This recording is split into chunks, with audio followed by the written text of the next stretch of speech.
Welcome back to Slam Presents Hoop Ties. I am the one and only, your host, Ahmad K. Smith. Today we have a very special guest coming on, Wes Goldberg, talking about the Miami Heat. But it is NBA draft week. And I want to talk about two sleepers in the draft that I really feel like can be star players someday or just players that can have an impactful, I want to say, year that a lot of people aren't really talking about or probably wouldn't expect. And that first person is Jordan Hawkins from UConn. This is a guy that just came off of winning a national championship with UConn this past year. He averaged 16-point shot, 39% from the field. Jordan is probably the best 39% from the three-point line. I'm sorry. Jordan Hawkins is probably the best shooter and pure shooter in this draft. Like, he has a beautiful stroke, beautiful shot, catch and shoot, coming off screens and pin downs. He's very excellent. This guy he has ability to put the ball in the basketball hoop when we talk about from distance. I mean, and he has also the ability, a little handle ability to create his own shot as well. This player, I feel like he's going to be in that range of that 16 to 25 range. And he's just a player that I feel like a lot of people aren't really talking about, but he's one of those players, if a contender or a playoff caliber team or even a championship contender gets their hands on him, and they're going to be very, very happy because he has a lottery-type talent, even though he's not going to go in the lottery. But like I said, 16 to 25 range. And to me, low ceiling, probably a J.J. Redick type of player, just strictly shooting, coming off screens and things like that. Likely ceiling, he could be like a Malik Monk, even though he doesn't have the athleticism as Malik Monk has, but just that knack of, yes, he's a pure shooter, but he also has the ability, like I said, his handle ability can create off the dribble a little bit more. If he reaches ultimate potential, he can be a Reggie Miller type of marksman. That's how pure he is. That's how fantastic his shot is, and that's how like deadly he is for shooting the ball. Once again, 39% from the three-point line in college. He averaged 16 points. He led the UConn, was the best player on the UConn's men's team that won a championship. This brother can put the ball in the basket when we talk about just pure shooting ability. Another player that's going to go a little higher than Jordan Hawkins, I believe, is Cason Wallace. Now, this Cason Wallace is a Kentucky guard, and we know about the Kentucky guards. We know about guys that, for us, like the minutes, they don't really play that much in college and things of that nature because Kentucky has always a roster of great depth. But Cason Wallace is probably the best perimeter. I'm not going to say probably. He's the best perimeter defender in this year's draft. He gets after on the defensive side of the court. He's a combo guard. He can play on the ball. He can play off the ball as well. Probably a little better off the ball, I would say, but he's still good enough to be probably a secondary primary ball handler in the NBA, depending on, what team he goes to or gets selected to. But he only averaged 11 points, 4 assists. He only shot about 44% for the field, but his three-point touch has improved over the course of the year, and he has the potential to be a very elite 3-and-D guy if we're talking about on the low-level end of just that's it. If he doesn't do anything more to works on his game or like becomes an all-star or something like that, he can be your 3-and-D guys. And we know in this league, 3-and-D guys get paid. We're looking at Dwyane Mitchell from a low-level ceiling from the Sacramento Kings.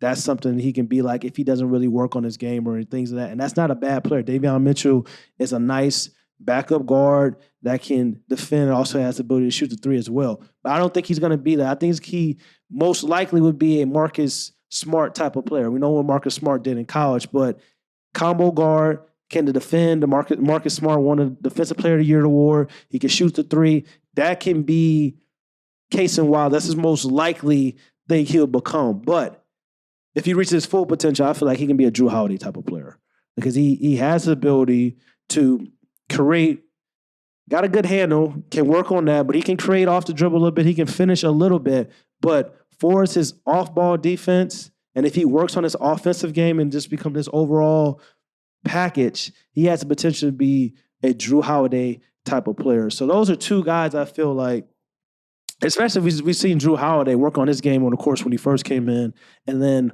what he is right now with the Milwaukee Bucks.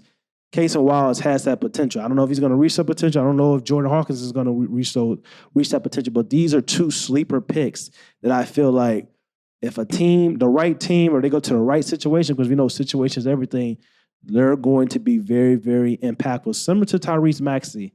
A few years ago when Tyrese Maxey was coming out from Kentucky, and I was like, yo, This guy is a combo guard. He's a stud. If he gets in the right situation, he can be very, very special.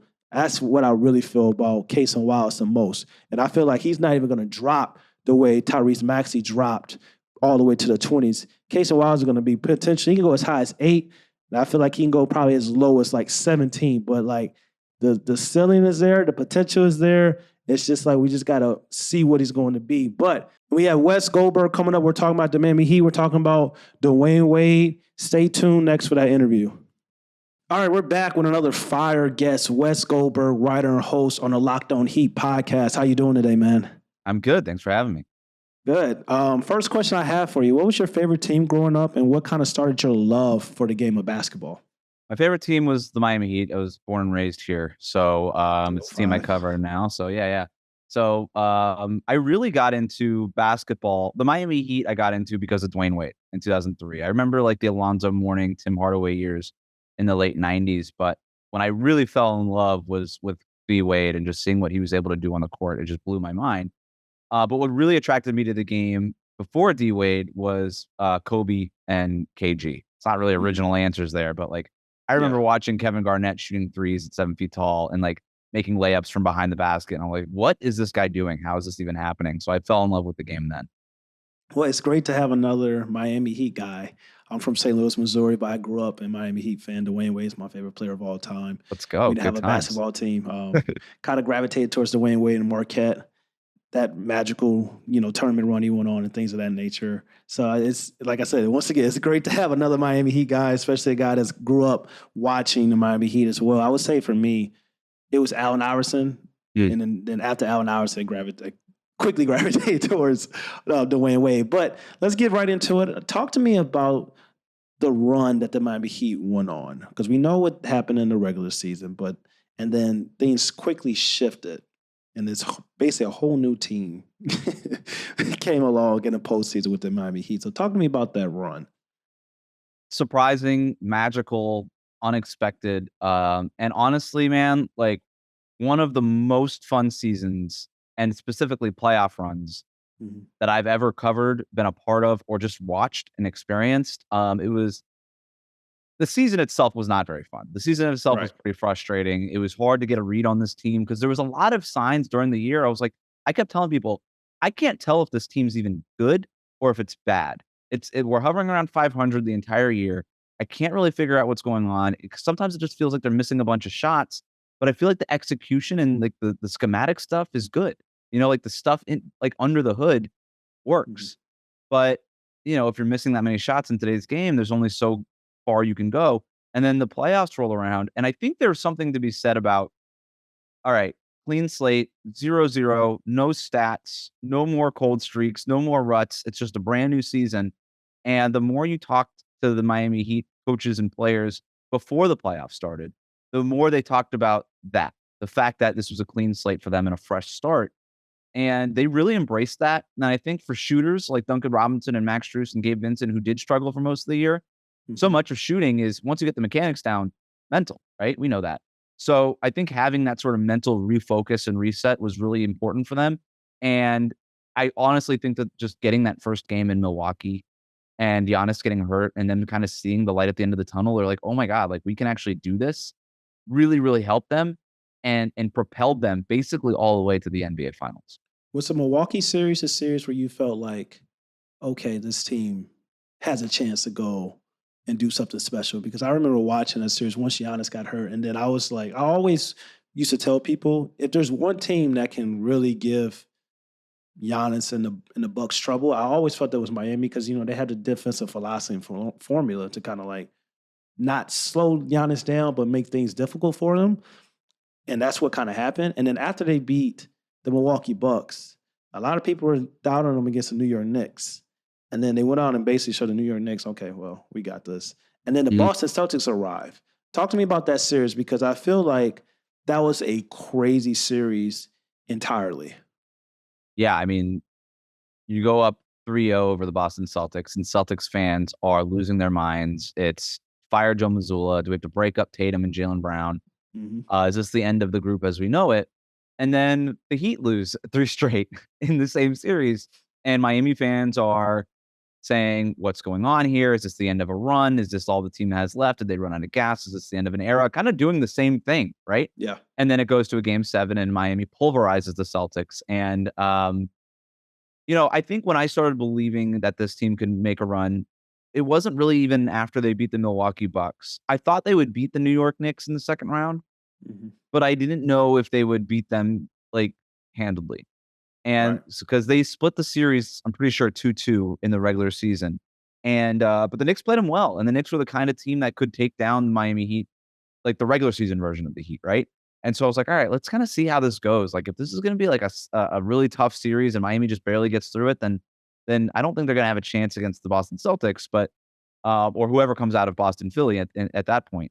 And what I saw against the Knicks was a team that was really serious and could figure things out. And they didn't even shoot well in that series. They only shot like 30% in that series from 3, and they still found ways to win. So what propelled them against Milwaukee was just like lights out 3-point shooting. They found new ways to win against the Knicks. I thought their execution was better against New York than even it was against the Milwaukee Bucks. And so now I was like, okay, you can kind of marry these two things together between the execution and the 3-point shooting, and this team will have a chance. And that's what happened against Boston.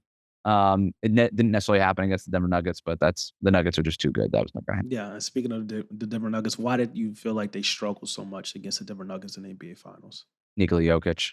I mean, that guy is unstoppable, and I actually thought Miami did as good a job as any team in the league in defending him.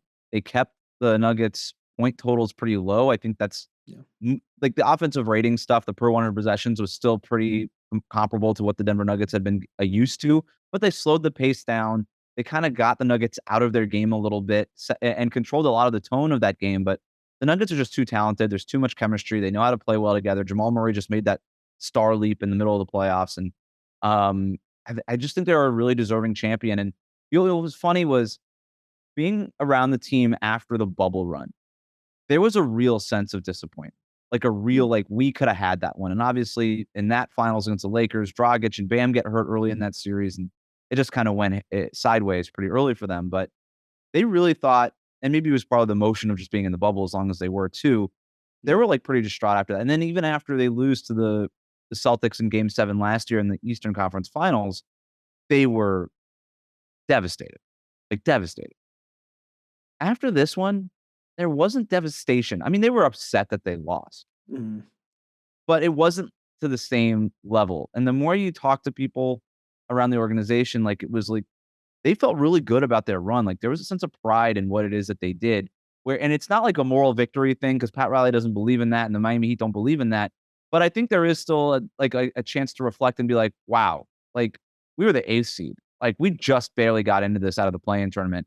And we made this kind of run and did something that nobody else in the playoffs did, take a game off the Nuggets in Denver. They were the only team that did it in the entire postseason. So I think that there was a lot more pride and good feelings and good vibes coming off of this last run than there was even off the past few times that they were just sort of that close to winning a championship. I mean, it's hard. They were the second team in NBA history as an AFC to go to the NBA Finals. I mean, we've never seen like a team as an AFC win a championship. And the first team to ever do it in a non-lockout season. I think that's an important thing to say because when the Knicks did it in '99, there was only like what? It was a lockout year. There was only like 6 games or 4 games or something separating them and the number 1 seed. There was 14 games separating the Heat and the Milwaukee Bucks as the number 1 seed. Like that was those lockout years, and then the Knicks were dealing with injuries during that season too. So they were just getting healthy at the right time. So this was like a legit kind of average team. Like the Knicks were average by record only because of the shortened season and because of injuries. This was just an average team. Like there was no reason to believe in this Miami Heat team based on what you saw in the regular season. And if anybody did, I'm like, I want to have what you're having because like there was no reason, and yet you get that kind of run. It was remarkable. And then they went, like you said, the Milwaukee Bucks against Giannis, even though Giannis was hurt 2 games. Then they went up against a gritty Knicks team. It's like, okay, we give them that. But then they faced the Celtics. So it's just like they really beat the 2 best teams in most people's eyes. If you ask, people that cover the game and stuff like that. Some people say Philly. Everybody knows Philly and their regular season problems. I don't think anybody thought the Philadelphia Sixers was going to do anything seriously. But they really beat like the 2 best teams in the Eastern Conference. And then it's just like, that's a draining process. That's just draining. Just really, really draining. And then you have to go to the finals and you got the best team in the entire NBA. in the entire Western Conference. And then arguably now you had to go against the best player in the league as well. But the piggyback on something you said, like it's no moral victories and things of that nature. The Miami Heat went to 2 NBA finals in the last 4 years. Is it more of a knock? Is it more like, oh, congratulations, they did that? Or is it more of a knock that they lost those finals in not so good fashion? Because even though you say about 2020, against the Los Angeles Lakers, I never really felt like that was much of a series, to be honest. Yeah. And even this series against the Denver Nuggets, I didn't really feel that way as well. So how's like the feeling around like, oh, we've been to two finals in 4 years, but how's like the feeling of like, but we kind of lost in not so good fashion? First of all, I agree with you. In terms of 2020 and this last year, I didn't think the Heat had a chance against the Denver Nuggets. Nuggets are just too good. And I actually felt that way about the Lakers in the bubble too, but the Heat really did feel like they had a chance. And it's not to say that they don't feel like they had a chance against Denver, but they really felt like they could have beaten the Lakers if they didn't get hurt. Anyway, I don't know if it's more of like a pro or I think it was just I think what we've learned about this team over the last 4 years is we know exactly who they are. I think getting to the finals and then losing in the finals is a pretty accurate representation of how good this team has been since acquiring Jimmy Butler. They have been really, really good. Like top 5, 6 in the league good every year, but just not good enough. Just not the best team in the NBA. And like I said, I think the Lakers were the best team in 2020. I think they deserve that championship. I think the Nuggets were the best team in the NBA. I think they deserve that championship. The Heat deserve to be in those finals. I think they were that good and have been that good. But it also says like there's something missing. They are a something short. Maybe they are a lead scorer or a long-term answer at power forward or something else. They are something. There's something missing that they need to get themselves over the hump. And so I think we have a good sense of where the Heat are, and how close it is that they are to winning a championship. And that's why I think this team is still trying to figure out how to maybe go get a star, whether it's Bradley Beal, Damian Lillard, whoever it is.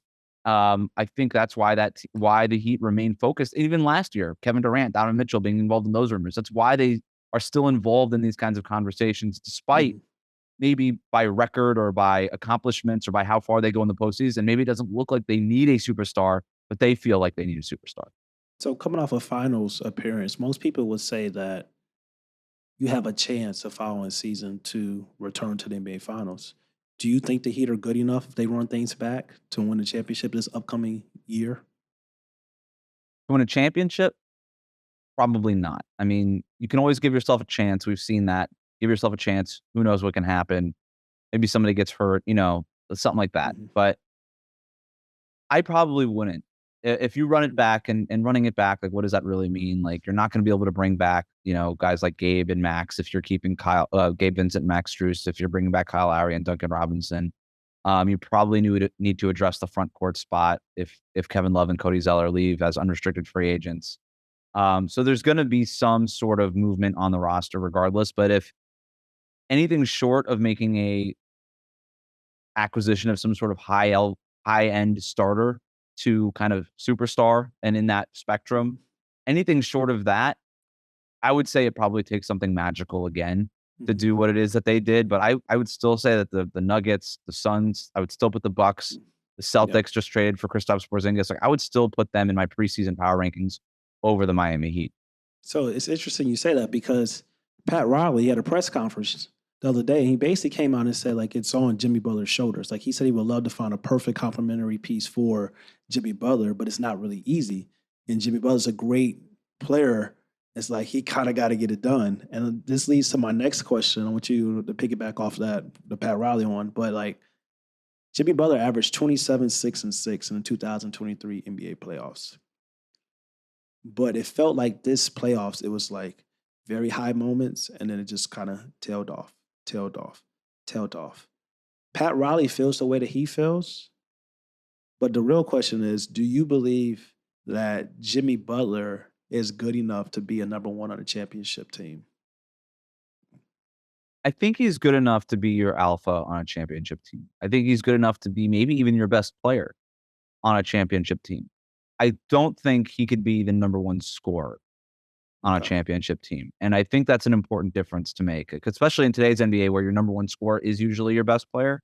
Jimmy Butler is that rare kind of player. Like he could be your best player without scoring the most points, right? I mean, there was moments in the regular season where Tyler Herro was their leading scorer, but I don't think anybody would say that he was better than Jimmy Butler was. You know what I mean? So, and by the way, I think this is the same thing with Bam Adebayo. I think Bam could be your second best player on a championship team, but he can't be the number one scorer. And because every time you see Miami running into a wall, whether it was this last season or the seasons before that, it was when they just needed more from Jimmy Butler or Bam Adebayo when they're already doing so much on the defensive end, rebounding, all the playmaking, like all these other things that they have to do. If they could go out and just get a guy who could literally just take the most shots and then probably score the most points, I think that would really sort of lighten the load on guys like Butler and Bam and allow them to thrive in the places that they thrive. And they're going to still get their 20, 24 points a game. They're still going to do that. But it just becomes, less important, easier on them in terms of the scoring if they had somebody that can just go out there and lead the team in scoring, even if that player isn't necessarily the quote unquote best player on the team. And I think that best player could still be Jimmy Butler. It's hard because I feel like you're right, but I also feel like based on the regular season, these past 4 years, it's just like we have really high regular seasons, we have really low regular seasons. We remember the following season where they lost to, not last year, but the year before, they got beat down in the first round, and Jimmy Butler was averaged 12 points per game. Yeah. So it's like the big question is who are they?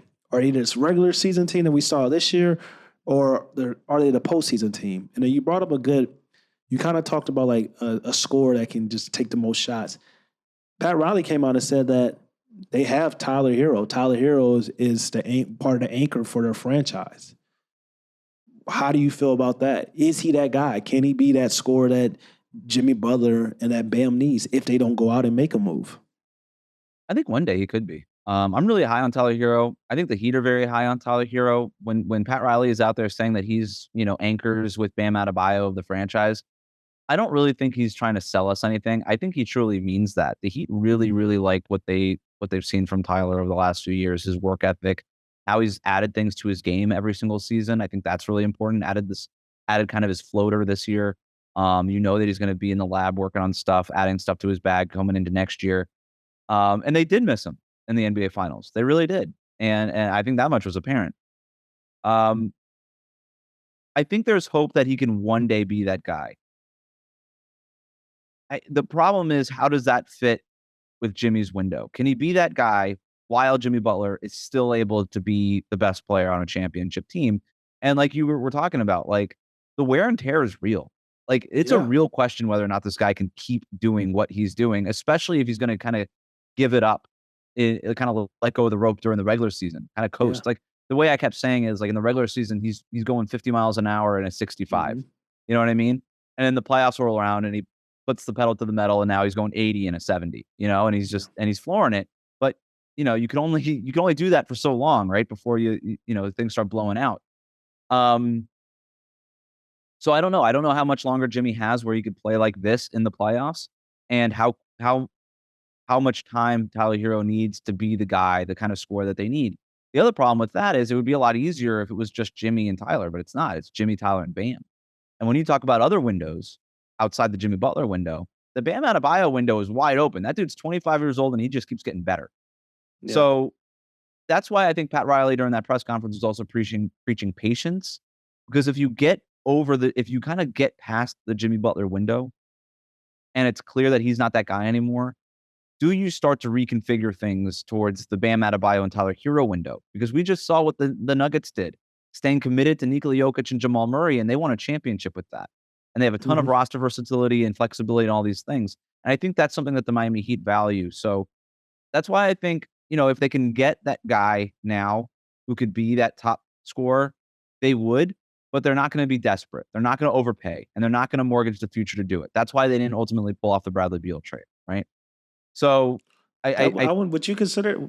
I didn't feel like that was mortgaging the future though.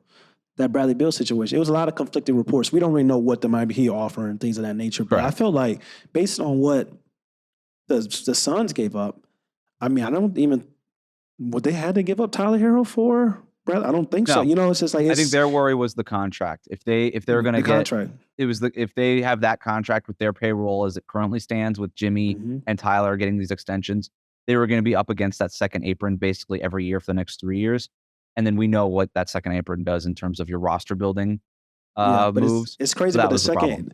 even if they let go of Gabe Vincent and they let go of Matt Struz and stuff like that, they're still probably because those contracts are coming in, they're still probably going to be up against that apron anyway. So that's the thing This you have year. to ask. But I guess it's like, well, 1 year or 3 years. But for the Tyler Herro situation, I feel like, I don't know, because in 2020, I remember he went on that crazy playoff run and things of that nature. And then we had people comparing him to like, oh, he's, he'd be just as good as Devin Booker. I was like, pump the brakes. Let's slow it down. But the problem is, what is his potential or what is his ultimate ceiling? I don't look at Tyler Herro. I think what we see right now, yeah, he can get a little better. Is he going to be a 3 to 4 time All-Star? That's the question you have to ask. Like, if he's not going to be that, it's just like, is it worth holding on Tyler Herro? Because I feel like Tyler Herro is the ultimate decision of what's going to happen with Jimmy Butler. Because like you said, I get what Pat Riley and the Miami Heat are trying to do. They're trying to preach patience. They're like, well, we got Jimmy Butler. We're getting close. We're knocking on the door. Maybe we can make a little moves of this and that nature. But it's just like the ultimate key is really Tyler Herro, because you're not giving up Bam. No. So it's just like, if Tyler Herro can get you somebody that can actually capitalize on this Jimmy Butler's window to actually win a championship, then what's really the problem? But it's kind of like they're doing both. That's why I feel like this run with the Miami Heat, it's like one of the greatest things and one of the worst things that happened. Because before the season ended, everybody thought, okay, Miami Heat get knocked down in the first round and it's going to be a retool. That would have been it. We wouldn't even be no conversations. But now it's just like with that run they went on, now I feel like it's the same thing as last year. Run it back. That's what it seems like they're going to run it back.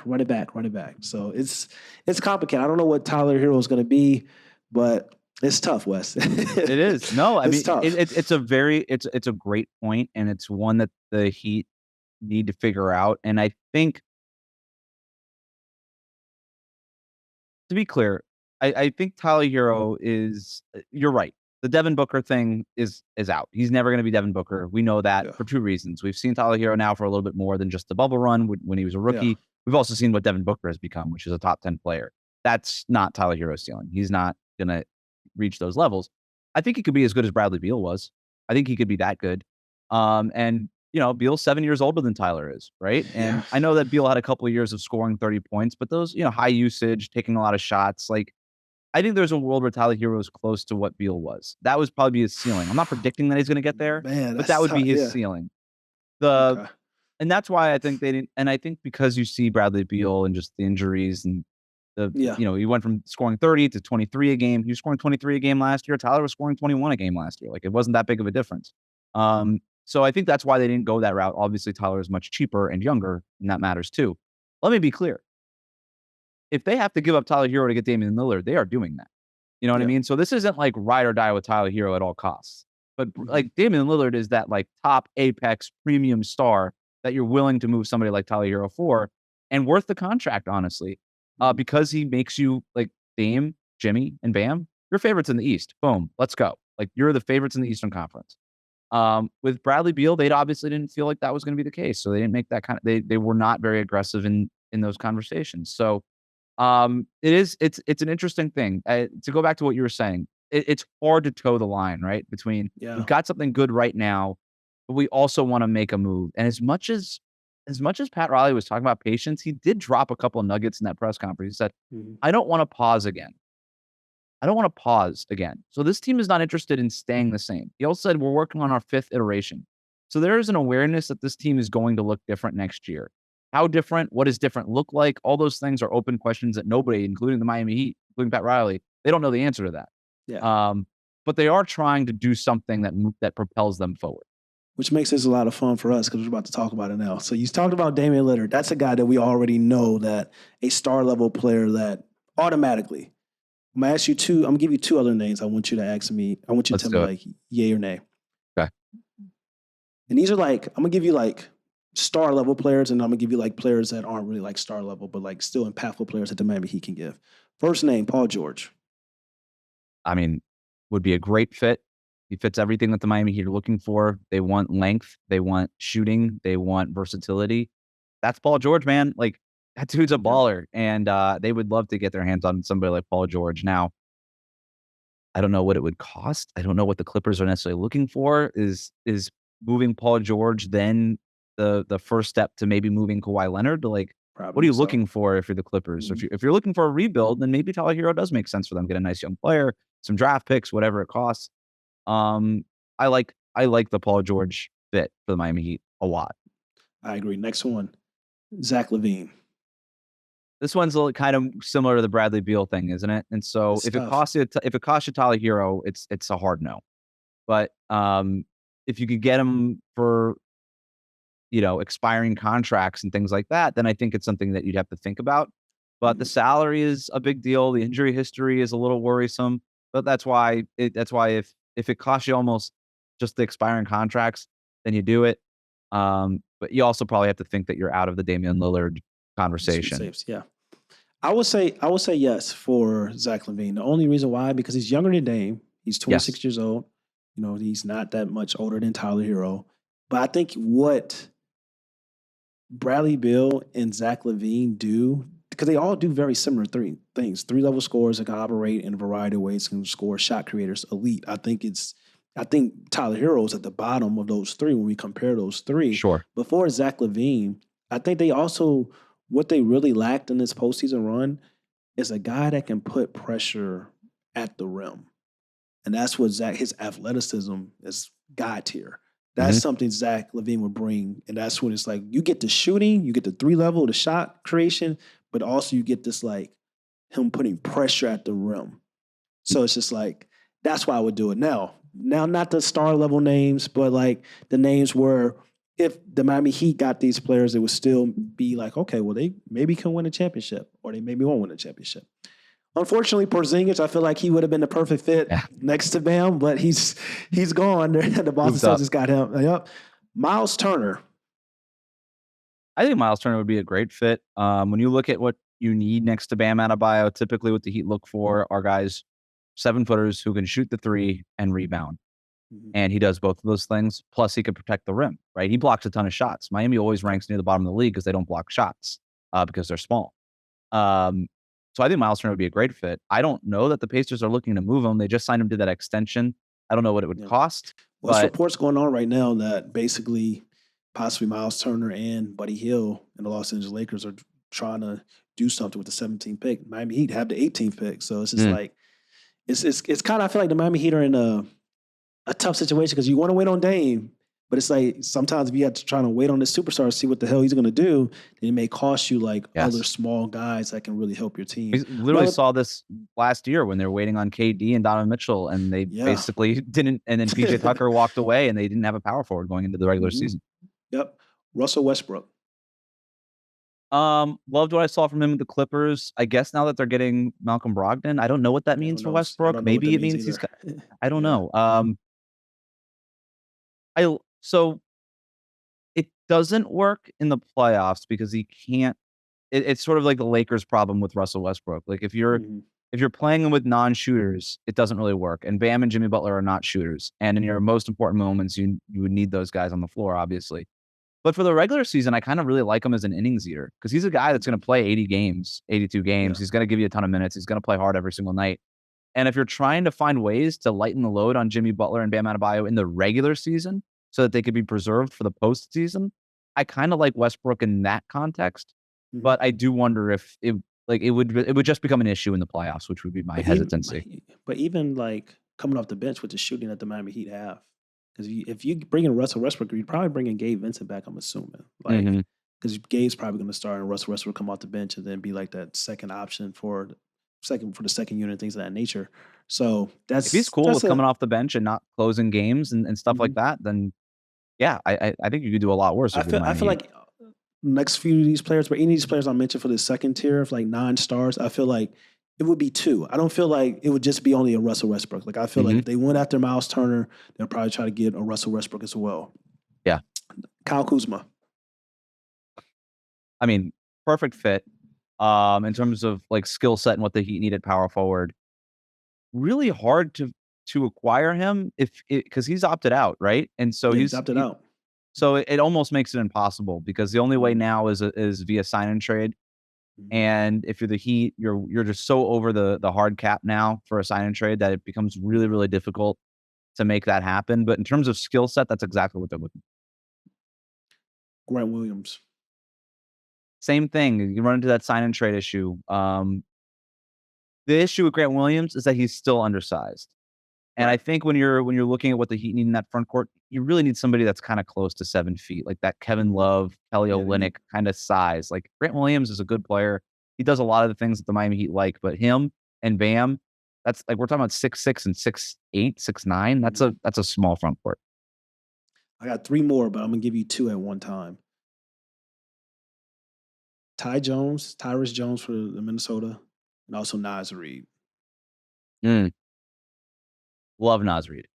Let's make that happen. Can we make that happen? I think that's perfect. That's a perfect fit for the Heat. That's a cheap 2 option. Yeah, is he a free agent or what's going on there? I think he may be. I think he has a player option. If he's a player option, it's something $3 million. He's probably gonna. If it's a player option, he's probably opting out because he's gonna make some money this summer. So if you're able to get him, depending, I haven't done the Naz Reid research, I suppose, but like if you're able to get him without the sign and trade, because again, the sign and trade is a non-starter for the Heat where they are at the cap. That seems like it makes a lot of sense for them. What about Jones? I like Jones. Yeah, I'm not really sure what it would cost to get him, but it makes sense. Yeah. Last one, Fred VanVleet. It's tough. So again, with the free agent sign and trade thing, but I like the idea of Fred VanVleet. The problem with VanVleet is he's kind of another one of those like Jimmy and Bam guys, like does all the things that you like on the margins and wins games that way. Like, do you need more of that? Like if like Fred VanVleet's not really that 30-point scorer, you know what I mean? I think that's more what they need from that point guard position right now. Yeah, it's tough because like he shot like 39% from the field, and it's just like you already got 2 of your star players that like are just good at everything, but not really necessarily elite at anything. You need somebody to be elite at everything, especially if you're going to pay that what it would take to get them. So this next segment, this last segment, is like the truth teller segment. Wes, so basically I'm going to read your tweet. You're going to tell me if he or she's a truth teller or not. But this one is from actually Dwyane Wade. Miami legend.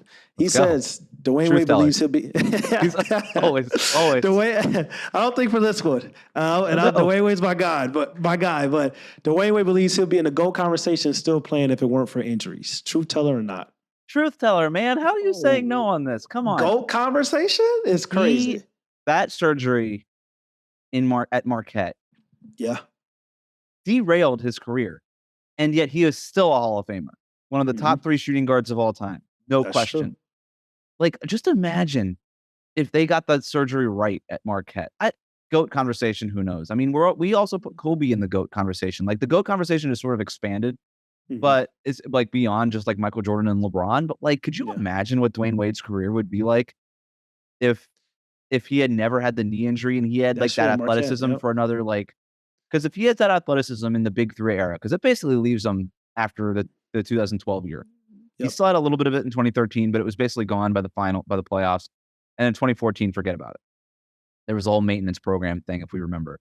Like, I don't know. Do the Heat get another championship out of that? Does Dwyane Wade stay longer? Does LeBron stay? Because he's looking around and he's still got a prime Dwyane Wade on his roster, and he's like, I'm not going to leave for that. And do they win even more championships after that? Like, we're talking about Dwyane Wade. If he's got that right knee, 2 or 3 more championships potentially. So at that point, it's tough because you can make a case that he would have won Finals MVP and they should have had another championship with the debacle in the Dallas Mavericks. But it's just Dwyane Wade's tough because he's one of those players, like if you watch Dwyane Wade, you know, like he's retired. He's starting to become criminally underrated. But his peak was so like phenomenal, but it also was so like short. So I understand like his mindset. He's like, well, if I'd had this knee situation and my peak was longer, who knows? Because most people rank him anywhere from like as high as probably like from a talent perspective and skill perspective, he's as high as like top 15 for me. But most people probably have him in that 20 to 25 range as greatest players of all time. So who knows? It's tough. All I know is like 06 and 08, those are 2 years where you can make a case that he was the best player in the world. And one more, it's such a good point, and just to piggyback on that, there are not a lot. In 2008, Dwyane Wade was the best player in the NBA. I am convinced of it. I thought it then, and I think about it now. And you look back, and it holds up, man. That is not just 2 Dwyane Wade homers talking about Dwyane Wade. Like that is like, if he were any good, he would have won MVP that year. That's the big knock against him. He's never won a regular season MVP. But the Heat wasted his 2 best seasons. There is not a lot of players over the last 20 years who can claim best player in the league in any given season. And when you look at if you look at the players who can legitimately claim I was the best player in the league for that year, we're talking about all timers, right? We're talking about like mid 90s, Michael Jordan. You keep moving on. You end up with Shaq probably for a year. I think maybe Kobe was there for a year, like 2010, maybe. I don't know. Maybe he was year those Nash MVP years. Yeah, I mean, I don't know that Nash was even though like best player. Like I don't think anybody was like Nash is the best player in the league. Yeah, I think obviously you had like basically 18 straight years of LeBron being the best player in the league. You had Giannis for a season. I think Jokic has the crown now. Like we're talking about like all-timers. Yeah. It's tough to get to that number one level. And Dwyane Wade was there for 1, maybe 2 years. Yeah, definitely. Even the Olympics. I always tell people about the Olympics, that Redeem team. He was the best player on that team and leading scorer. But next one is from Zach PPP, Heat Nation at the bio or whatever. Obviously, I wouldn't trade Bam, and neither are the Heat, but I know the Portland offer would be juicy considering how desperate they are. It would be a Rudy Gobert package on steroids. Truth teller or not? I mean, to get Bam, it would be a Rudy Gobert offer. So in that sense, it's truth teller, but it ain't happening. The Heat are not moving Bam Adebayo. So in that sense, no. And it's crazy because the truth is, like, even though Jimmy Butler is their best player, their most valuable player is Bam Adebayo. 1 through 5 on the basketball court, setting screens, passing the ball, facilitating. Like, we talk about like Nikola Jokic. If it's a player that's similar, has a similar game to Nikola Jokic, but not like this all-time elite offensive player, but does a lot of the similar stuff that Jokic does, it's Bam. Like his skill set is so unique. In the Miami Heat, you have that, so you don't really want to give that up. And he's young, and he kind of represents everything they want to do. To say the same thing you said in a different way, if Adam Silver called Pat Riley and was like, "You have to trade one. Sorry, new rule. It's Jimmy Butler or Bam Adebayo. You have to trade one of them." He would trade Jimmy before Bam. Trade Jimmy. Yep. Kevin Durant, Kyrie, and Russ inspire a whole generation. They don't ever get the credit for it, though. Truth or not? Kyrie Irving and Russell Westbrook inspired a whole generation. They don't get it. They don't ever get a credit for it, though. I think that's true. I don't think it's only them. It's like the same generation as Steph. Like those guys are all kind of in the same generation. I would even in Harden, obviously. Yeah, I think that's fair. You go into a basketball court, nobody's wearing the Russell Westbrooks like ever. Yeah. That never happened. But people are wearing the Kyrie, or were, I guess. Yeah. Before the Nike probably thing. The best basketball Nike shoe. That's like that's Jordans, what I use. Really. That's what I hoop in. Like that's what but not anymore. But yeah, I mean that's probably the shoe you see the most on the court. So I think that's fair to say about Kyrie, and people love Russell Westbrook. Yeah, Russell Westbrook, I would say, like, off the court. Like, look at SGA right now. Yes. The fashion, the style. Like, exactly. That's all Russ. Like, also Russ being like this player where a lot of people, once he's retired, they're going to remember how special he was, because he was kind of a player that stood 10 toes down in his authentic self. Last time we kind of had a player like that was Allen Iverson. So, last question, though, before we get you out here, Wes. Top 3 favorite Miami Heat players of all time. I know who's number 1, so yeah. Start at number 2. Oh my God, this is a tough question. All right, I've always liked Mario Chalmers. I've always defended him. Wow. Like, I'm not saying he's top 3 best, but I always respected him. I love irrational confidence. That's like maybe my favorite quality in a basketball player from an entertainment value. And he was like right there with D Wade, LeBron, and Bosh, and I was like, I'm part of this. And I was like, you know what? I respect you. I don't know if he's number 2, but I'll throw him in. God, that's a tough.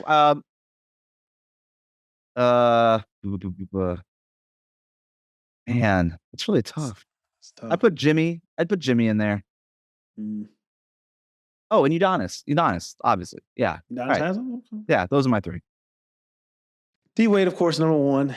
I'm going with LeBron. I mean, it's just I thought about it. Yeah. The LeBron run, and it's crazy because it was so a lot of this Miami Heat run and the hype, and people were talking about, if the Miami Heat win this championship, he's better. Jimmy Butler is better than LeBron's run. I was like, why are we having so much I'm gonna bias? I'm gonna change your rules. You asked me top three. Let's go just like Mount Rushmore, four faces, and because to me is like that's the top tier to me. Like to me, that's the guy I debated in my head was LeBron. It's LeBron, UD, Jimmy Butler, and Dwyane Wade for me, and it's kind of like everybody else. And I've got favorites like Mario Chalmers and others, Chris Bosh. Like I would say favorites beyond that, but those are my top four. Pretty easy. I would say Dwyane Wade, LeBron James, Alonzo Mourning. Yeah. And then I would give it to Jimmy Butler over UD.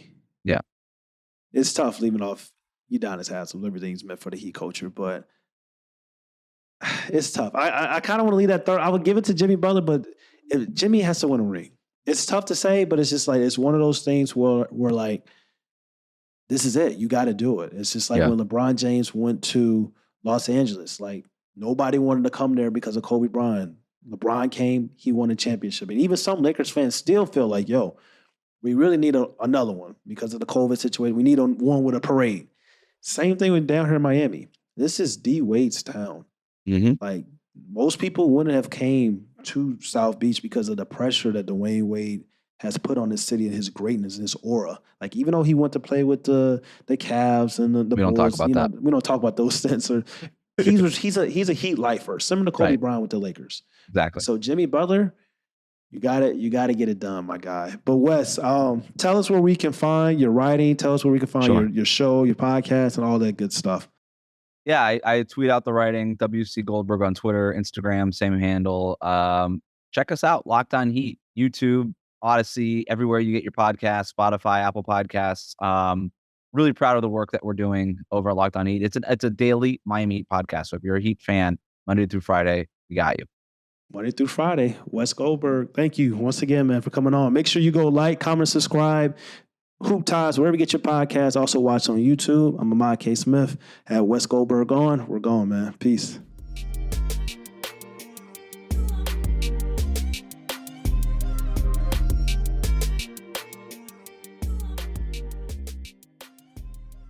You